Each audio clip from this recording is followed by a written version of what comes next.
날이 많이 더운데 저녁에 또 이렇게 나오셔서 정말 감사하고 또 주님의 이름으로 환영합니다. 이 무더운 날에 제가 교회를 이제 지키는 거지요. 이 교회에 살고 있으니까.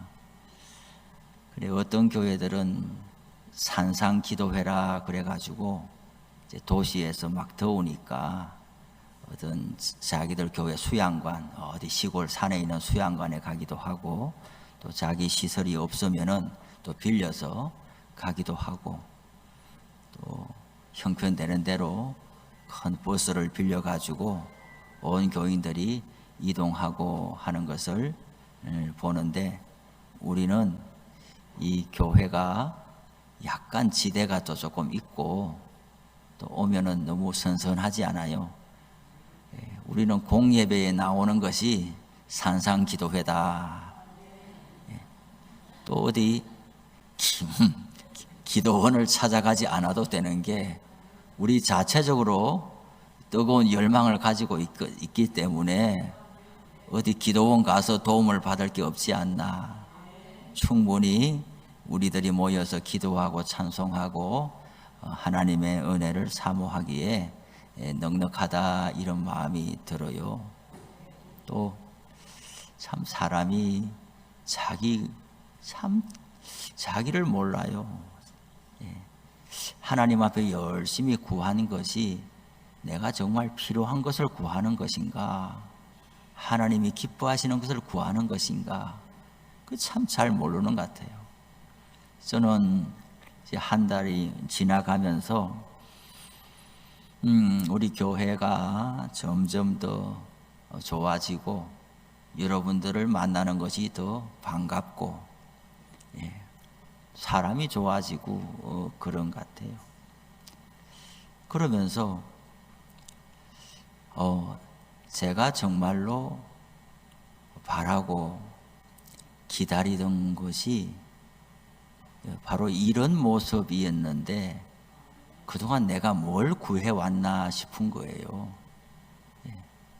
딱 안성맞춤인 것처럼 이런 모습, 이런 기도, 이런 특송, 이렇게 교회를 아끼는 거, 이런 것이 너무 귀한데, 와 보니까 이런 것을 내가 구했어야 하는데, 그러네 하나님의 자비하심이 얼마나 큰지, 구하지 않는 것도 주시니까. 참 사람이 어리석다 싶은 거예요. 자기 분수를 알고 뭘 구해야 될지를 알고 살아가야 되는데, 때로는 알지 못한 채 살아가도 하나님의 선하신 손길이 우리를 인도해 가니까 너무 감사한 일이지요. 또 오늘 낮에도 우리 여기 밖에 이제 길에 그 청량하는 사람들이 왔는데, 제가 뭘 어찌 알겠습니까? 이 청량하는 걸. 그런데 장로님들이 두 분 다 또 다 나타나고, 또 안수 집사님들이 또 나타나고, 이래 하니까 제가 얼마나 든든하겠어요.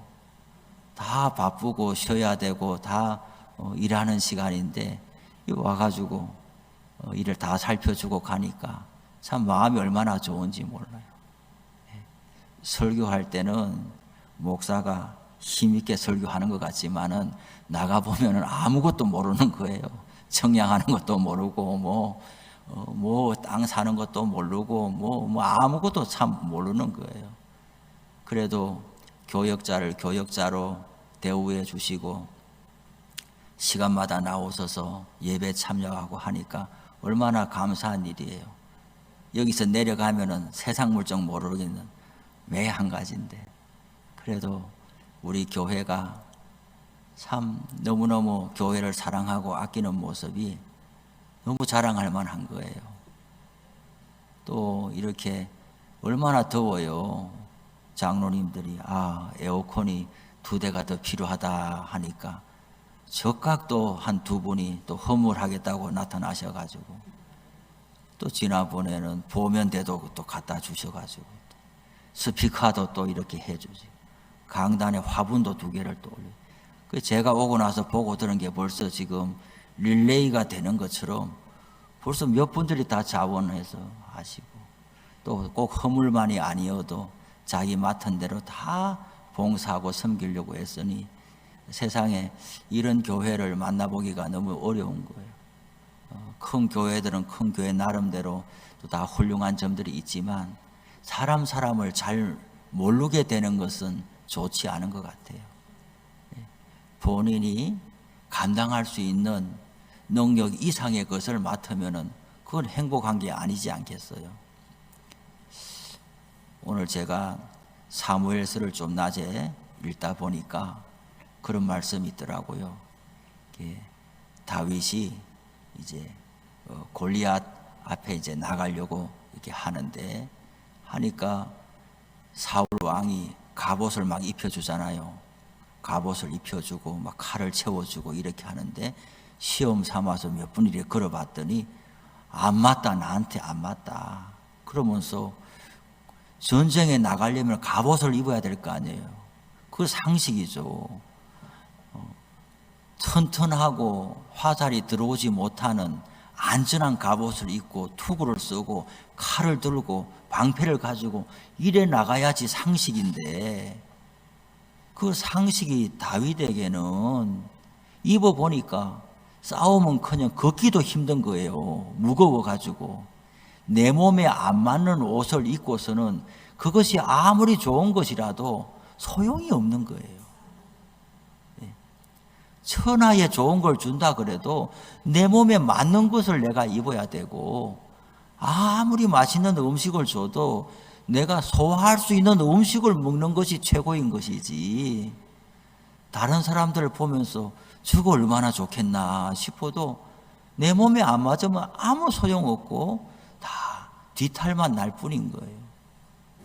그래서 우리가 참 중요한 것은 하나님 앞에서 자기 분수를 알고 인생의 자기 깜냥을 알고 감사하며 살아가는 것이 어떻습니다.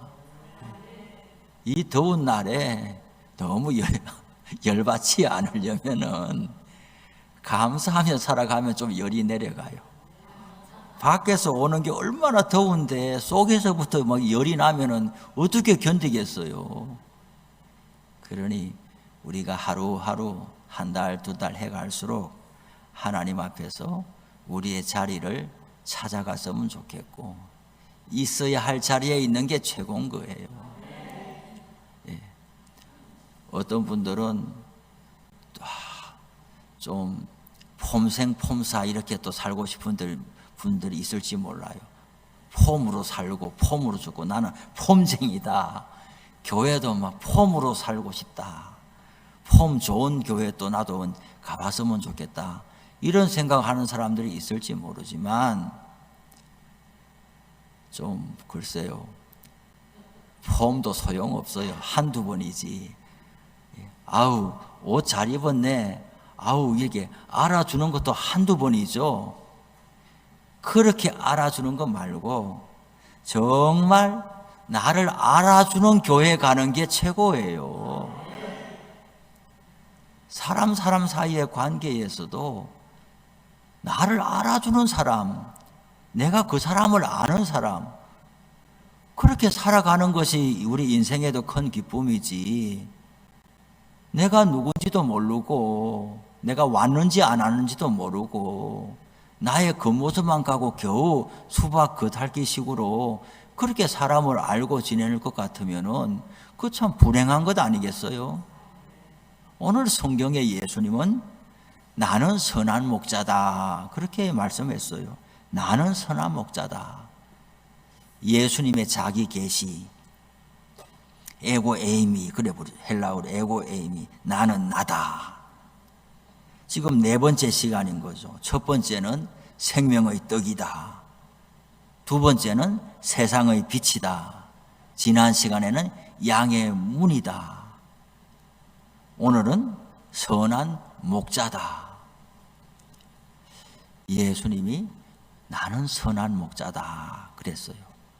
이 선하다는 말이 복음서의 공간 복음서에 보면은 그 청년이 말했어요. 선한 선생님이요. 이렇게 하니까 예수님이 뭐라고 말씀했나요? 하나님 한 분 외에는 선한 분이 없는데 나보고 선하다 그러느냐.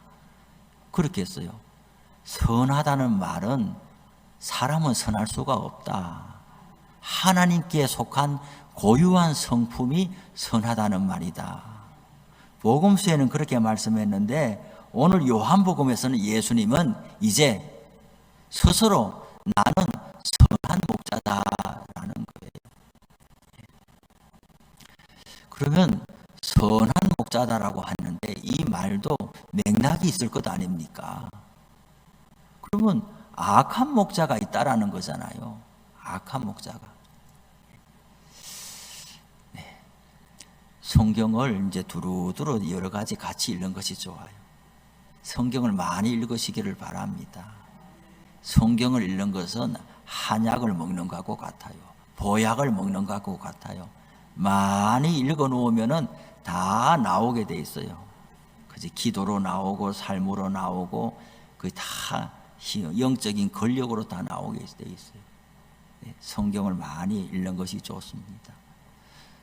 저도 모태신앙으로 가정예배 드리고 교회 학교 안 빠지고 다녔지만 성경을 많이 읽고 또 배우지는 못했어요. 네. 시골 교회는 뭐 학생회도 별로 없고 하는데 오시는 교역자들마다 아유 얼마나 고단하십니까? 농사하느라고 얼마나 피곤하십니까? 그렇게 하면서 예배에 나오는 것만도 고맙습니다. 기도회에 그냥 자리에 채우는 것만도 고맙습니다. 그렇게 이제 하셨어요. 그러다가 또 다른 데 가시고 또 가시고 하니까 정말 거기에만 딱 머물러 있는 거예요. 네. 농사가 1년 12달 바쁜 건 아니잖아요. 그러면 농한기 때는 열심히 성경을 읽고 또 이제 농사철이 지나고 나면 교회에도 모여가지고 목사님도 성경을 가르쳐 주시고 이러면 될 텐데 처음부터 끝까지 예배에 나오는 것만으로도 고맙습니다. 이랬더니 평생에 거기에만 머물러 있는 거예요. 그러다가 신학교를 갔더니요. 깜짝 놀랐어요.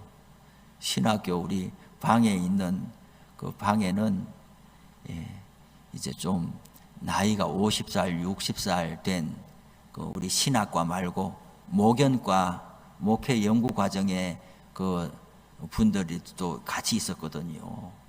그분들은 나이가 많았어요. 근데 그분들이 이야기를 서로 간에 하는 걸 보니까 와, 뭐 신약을 말하면서 구약을 말하고 구약을 말하면서 신약을 말하고 시편을 말하면서 출애굽기를 말하고 이게 정신이 없는 거예요. 어떻게 하면 저렇게 성경을 잘 알 수가 있나 싶었더니 저보고 자기 나이만큼은 성경을 읽는 게 좋다. 그래서 생전 처음 들어보는 말이에요. 자기 나이만큼은 성경을 어떻게 읽냐. 그런데 그 경남 산청에서 올라오신 그 전도사님이 했던 이야기가 그 오래오래 기억에 남았어요.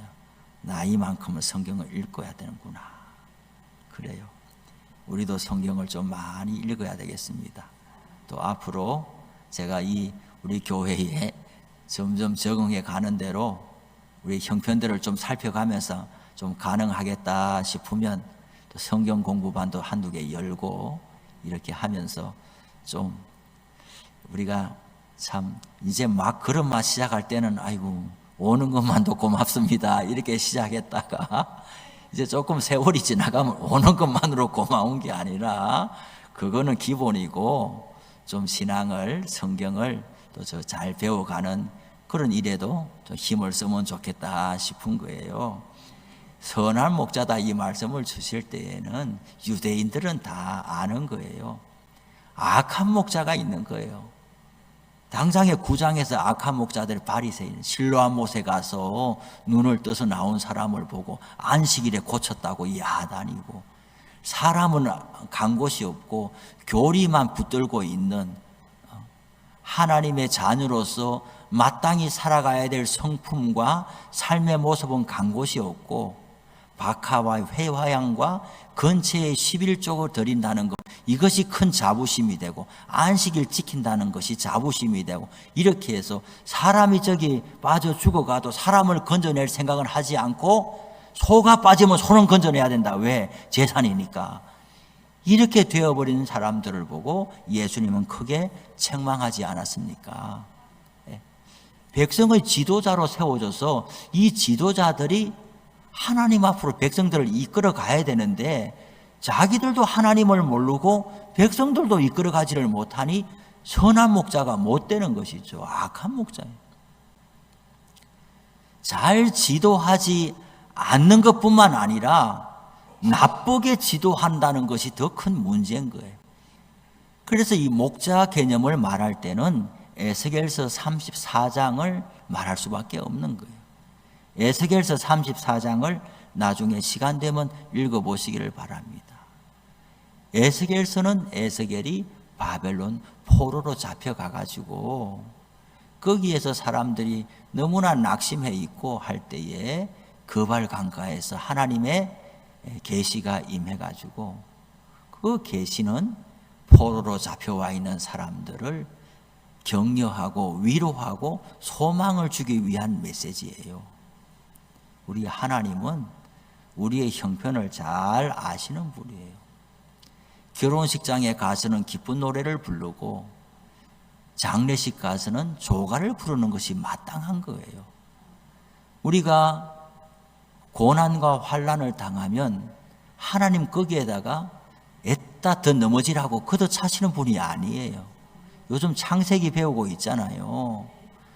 아담과 하와가 범죄하고 타락해도 가죽옷을 해 입히시는 분이고, 가인이 범죄해서 쫓겨날 때도 하나님은 표를 주어가지고 그 생명을 불쌍히 여기시는 하나님이신 것이죠. 포로로 잡혀가가지고 자기 집에 살지 못하고 예루살렘 성전이 있는 곳에 살지 못하고 그발 강가에서 정착촌을 이루면서 살아가는 사람들, 우리는 이때까지 배우기로는 하나님이 어디 계시다고 배운 거예요? 예루살렘 성전에 있다고 배운 거예요. 시온 산에 하나님이 계시다고 봐요. 예루살렘 성전의 지성소 안에 하나님의 발등상이 있고 거기에 하나님이 임재하시고 거기에서부터 말씀하신다고 배워온 거예요.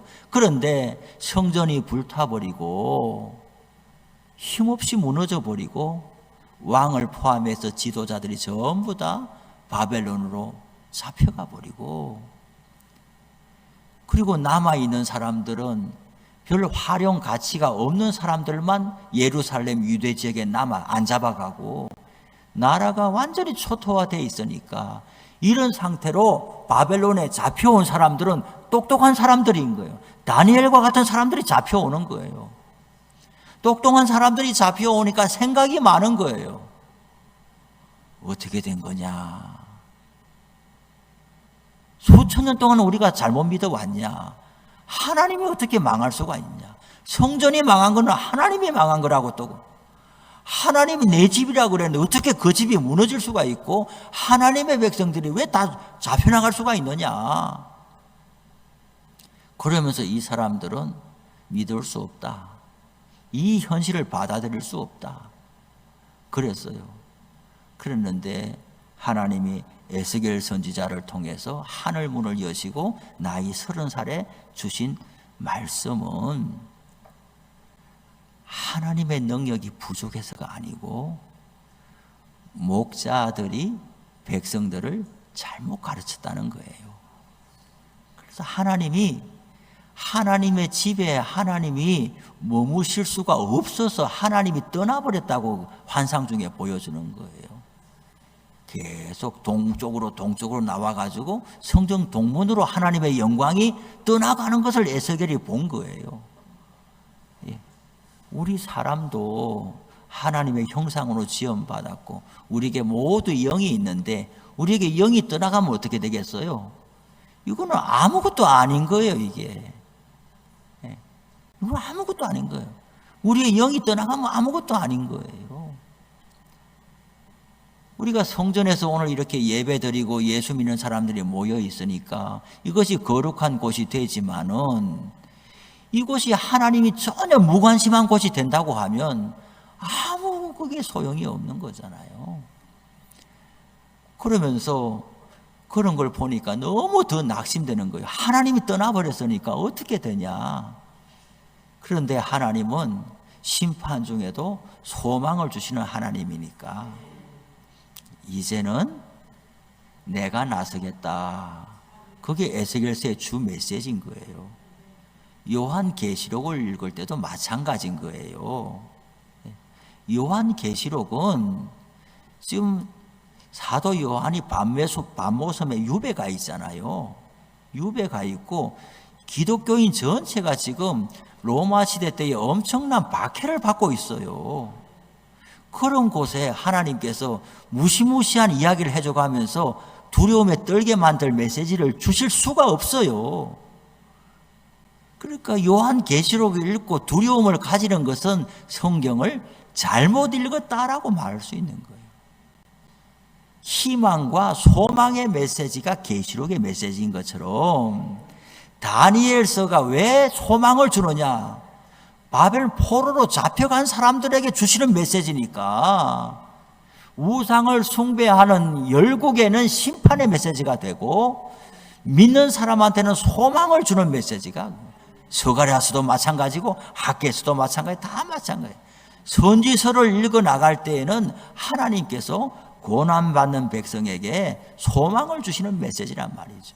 그 에스겔서를 쭉 읽어 나가면서 하나님께서 34장에 가면은 내가 목자들을 심판하고 다 거두어 버리겠다 이렇게 하면서 내가 아이 메시지가 계속 나오는 거예요. 아이가 누구예요? 하나님이죠. 여호와 하나님께서 내가 내 양떼를 돌보겠다. 내가 내 목자를 보내겠다. 내가 다윗과 같은 목자를 보내겠다.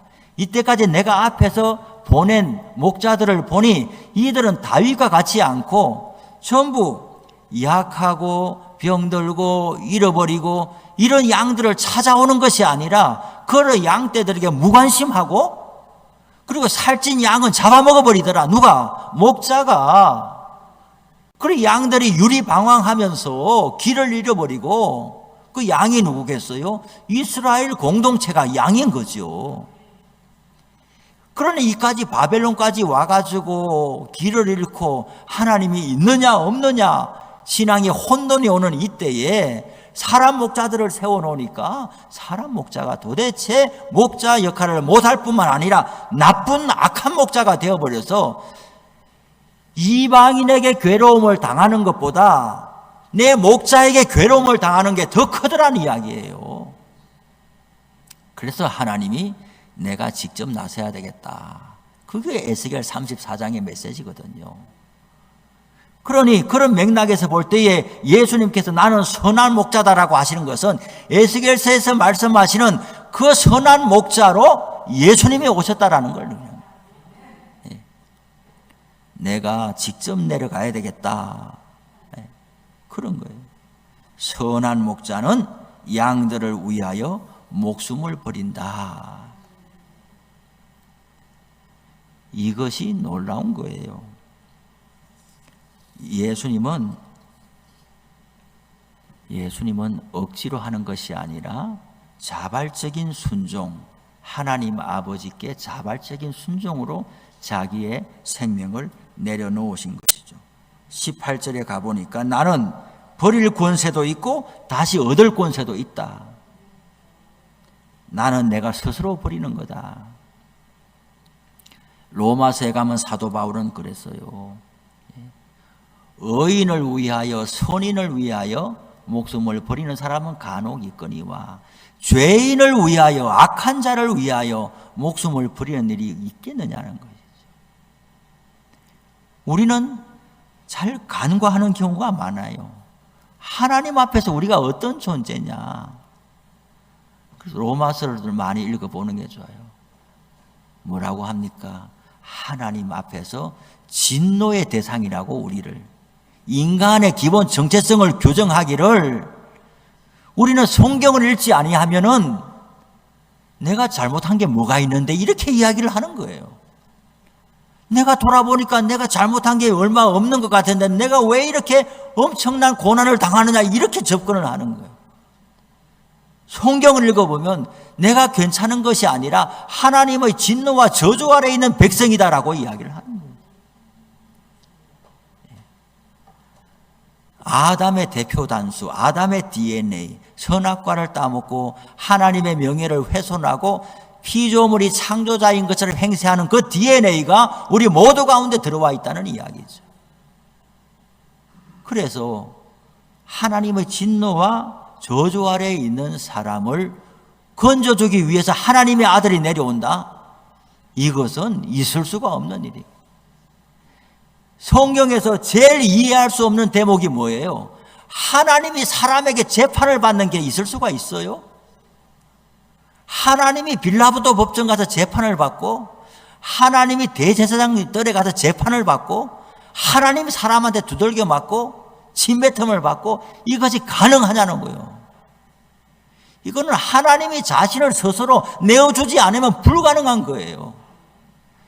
삼손을 아무리 쇠사슬로 묶어놔도 삼손의 힘으로 다 떨쳐버리는 것처럼 사람이 아무리 하나님을 어떻게 해보려고 해도 어림도 없는 이야기죠. 하나님이 자신을 내어주시기 때문에 그런 것이죠. 피해자와 가해자가 있을 때에 하나님의 심판과 저주의 대상이라는 인간의 기본 정체성으로 볼 때 누가 가해자냐? 사람이 가해자인 거예요. 누가 피해자냐? 하나님이 피해자인 거죠. 하나님의 형상대로 사람을 지었으나 그 사람이 하나님을 영화롭게도 아니하고 경배하지도 아니하고 순종하지도 아니하고 하나님을 등지고 나왔으니 그것이 하나님 앞에 손해를 입힌 거거든요.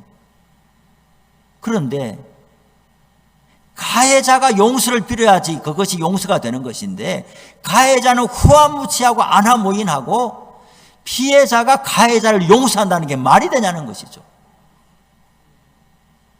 그것도 가해자의 허물을 피해자가 다 배상하면서까지 가해자를 용서한다는 게 우리 인간 세상에서는 있을 수가 있느냐는 것이죠. 우리가 서로 간에 관계가 어긋나고 괴로움 당하고 하는 것이 내가 원하는 만큼 충분히 오지 않았기 때문에 내가 인정할 수 없다는 괴로움이 얼마나 많아요. 부모 자식 간에도 그렇고 그런 거죠. 그런데 예수님은 오늘 말씀하기를 선한 목자는 양들을 위하여 목숨을 버린다라는 거예요. 그런데 선한 목자와는 다르게 12절에 보니까 삭군이 있다는 거예요. 삭군. 우리말로 삭군이라고 번역을 해놨잖아요. 우리말에서 꾼이라는 말은 어떤 말이에요? 꾼. 그 일에 숙달된 사람이 꾼이에요. 예, 그 일의 꾼. 그러면은 삭군은 뭐냐? 삭세 숙달된 사람이. 삭시 뭐예요? 돈이죠. 목자는 목자인데 양을 돌보는 목자가 아니라 양을 돌보면서 진짜 주인한테 받는 돈에 숙달된 사람이에요. 돈에 눈이 밝은 사람이에요. 돈 안 주면은 그날로부로 그냥 사표 내는 것이 사건인 거죠. 내가 일할 만큼 돌려받지 못하면은 내가 여기 왜 있냐 싶은 거예요. 나한테 양을 몇 마리 맡겨줬느냐? 10마리 맡겨줬다. 100마리 맡겨줬다. 그럼 내가 이것을 돌보는데 얼마나 신경을 써야 되냐? 그걸 계산해 봤을 때 나는 이만큼 삭스를 받아야 된다. 그런데 그만큼 못 받으면은 그만 가버리는 거죠. 또 어제 오늘은 그만큼 충분히 내가 기대한 만큼 삭스를 받고 있다가 어찌 형편이 뭐 잘못돼 가지고 삭스를 그만큼 못 받게 됐다. 그러면 또 이제 가버리는 거죠. 예수님은 오늘 말씀하기를 삭군은 목자가 아니다라고 그런 거예요. 에스겔서 34장에 나와 있는 그 사람들이 삭군이라는 거죠. 요한복음 9장에 나와 있는 그 바리새인들이 삭군이라는 거죠. 요한복음 10장에서는 예수님은 양의 문이라고 말씀하고 선한 목자라고 이야기를 하면서 계속 이 사람들과 다르다라고 하는 것이 절도요, 강도요, 도둑이요, 오늘 사꾼, 이런 사람들하고 다르다 나는, 이렇게 말씀을 하는 거예요. 사꾼은 목자가 아니요 양도 제 양이 아니라 이리가 오는 것을 보면 양을 버리고 달아나나니 이리가 양을 물어가고 또 해치느니라. 사꾼인지 선한 목자인지는 어찌 판가름이 돼요? 오늘 성경에 보면 평소에는 모른다는 거예요.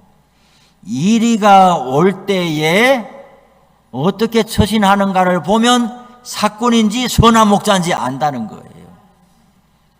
이리는 양만 물어가는 것이 아니고 목자도 위협하죠.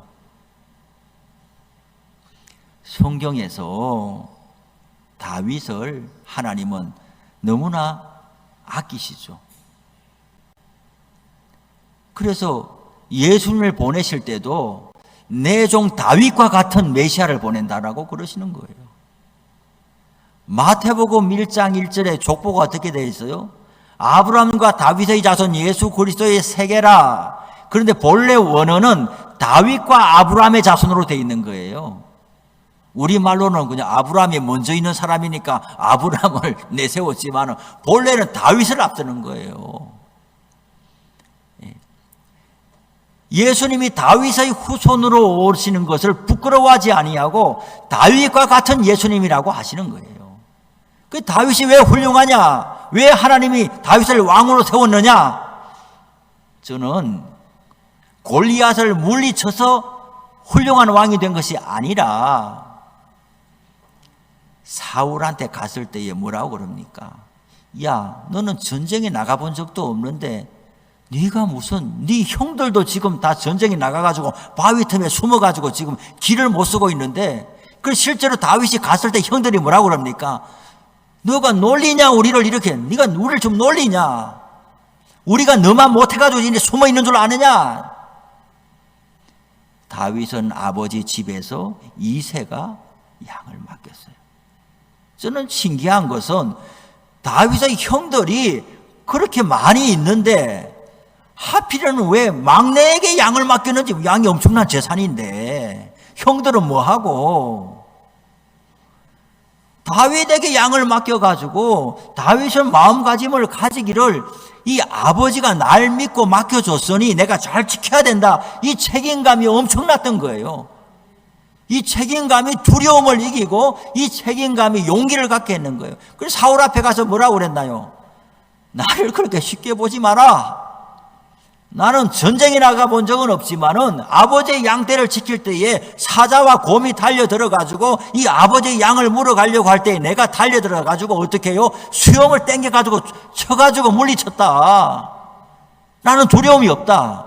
뭐 골리앗이라고 다르겠냐? 난들 사자와 곰이 아무 무서웠겠냐?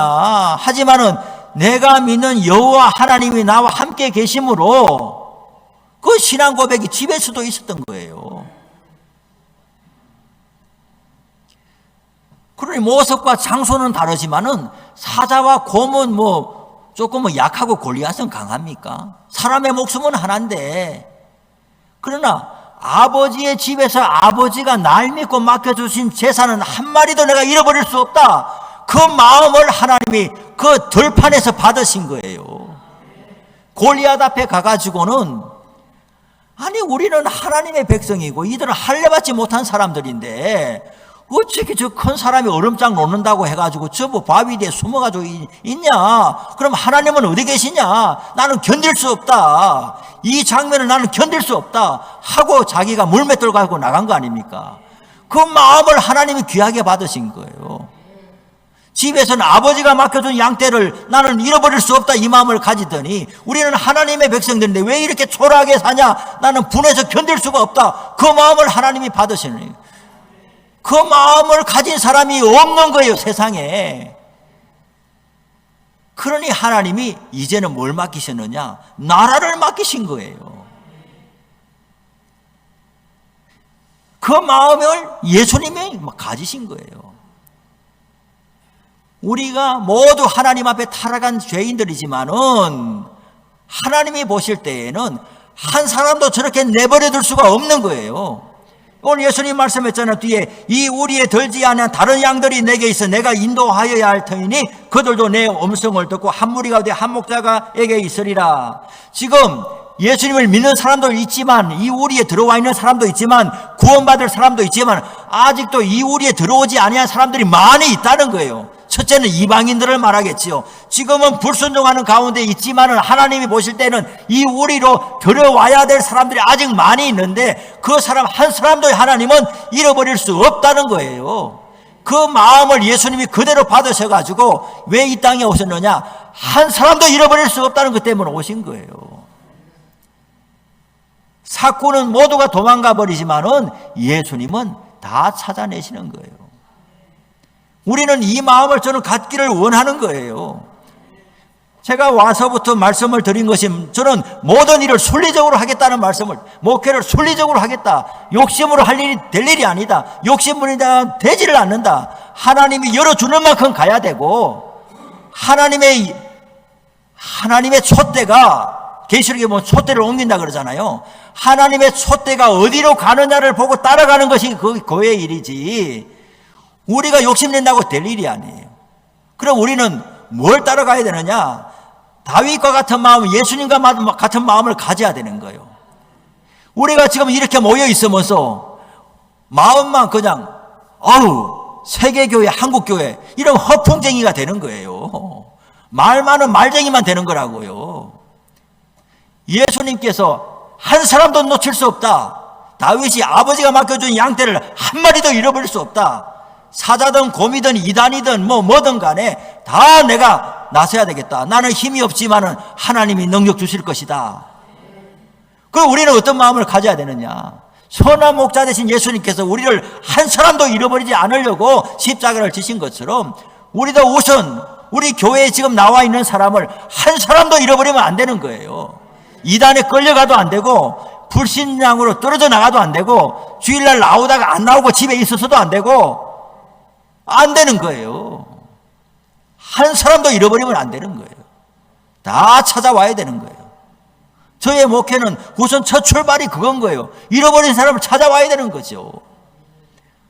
기도하고 권면하고 또 찾아가고 또 부탁하고 사정하고 또 기도하고 사람을 억지로 데려올 수는 없는 일이지만은 그러나 그럼 하나님 보실 때 마음만큼은 너는 목자의 마음을 가졌구나. 너는 다윗과 같은 마음을 가졌구나. 몸은 여기 있으면서 몇천 명 이런 허황된 꿈을 꾸지 않고 이미 하나님이 네 손안에 맡겨준 사람을 하나도 잃어버리지 않으려고 너는 불철주야 애쓰는구나. 이 마음을 가지면 하나님이 그뿐만 아니라 지경을 넓혀주시는 것이 제가 성경을 보는 그런 견해란 말이죠. 지금 여기서 행복하고 여기서 감사하지 못하면서 다른 일이 있으면 더 좋겠거니 몸에 안 맞는 옷이 되는 거예요. 그것이 자기 분수에 넘치는 일이 되어버리는 거예요. 그러니 우리는 현재 우리에게 맡겨진 이 공동체를 귀하게 여기고 한 분 한 분을 잘. 제가 여러분들의 이름을 몰라서도 안 되고 여러분들의 자녀들을 몰라서도 안 돼. 더 이상 넘어가면은 용량이 초과하겠지만은 적어도 여러분 한 사람 한 사람 이름을 알아야만 하고 그 이름을 부르면서 기도를 해야만 하고 여러분 자녀들의 일들에 대하여 제가 알아야만 하는 것이죠. 물론 객지에 가서 다 잘 살고 있으면 그까지 제가 알 거는 아니겠지만은 그래도 누가 내 양이냐? 누가 떠나가 버렸느냐? 누굴 찾아와야 되느냐? 이 바운더리가 분명해야지 일이 된다는 이야기죠. 그래서 교회에 올 때에도 서로 간에 안부하고 찾아 묻고 서로 교제하고 위하여 기도하고 이런 관계가 없이 교회만 왔다 갔다라고 한다면은 오래 다닐 수가 없는 거예요. 재미도 없고 그냥 기운도 안 나서 지겨워서 다닐 수가 없는 거예요. 세상에 갈 데가 없는데 나를 알아주는 곳이 있고 1차적으로는 교회 갔더니 나를 알아주고 맞이해주고 안부를 물어주고 위하여 기도해주고 어찌 되는지 궁금하고 이런 영적인 교제가 있어야 그 교회 나가는 것이지 아니면 그 귀한 시간에 왜 나와 있냐고요. 더 시원하고 더 좋은 곳이 많이 있는데, 예수님 우리를 안다는 것은 이름만 안다는 것이 아니라 우리의 모든 것을 다 안다는 것이죠. 예수님 우리를 아는 것을 내가 믿고 받아들이기 때문에 나도 그 예수님을 압니다. 상호 교통과 헌신 가운데 안다는 관계가 성립한다는 이야기죠. 우리 교회가 저는 그렇게 되기를 바라는 거예요. 이런 교회가 좋은 소문나는 교회이지, 사람이 많다고만 해서 좋은, 사람이 많은데 이런 성경에서 말하는 기본적인 목자의 마음과 성도들이 또 신뢰해주는 마음이 없는 채로 덩치만 크다고 하면은 다윗에게 갑옷 입혀놓은 거하고 똑같은 거예요. 저는 우리가 모두를 서로 간에 알고 알아주고 성도의 교제가 살아있기를 바랍니다. 저는 너무 감사한 거예요. 오늘 안 나오신 분들이 있잖아요. 휴가 갔어요. 휴가 갔어요. 휴가 가기 전에 휴가 간다고 말해요. 우리 최옥순 권사님도 오늘 새벽에 나오는데 내일 새벽에는 없겠죠. 딸내가 와가지고 더우니까 며칠 모시고 간다. 이게 얼마나 반가운 소식이냐고요.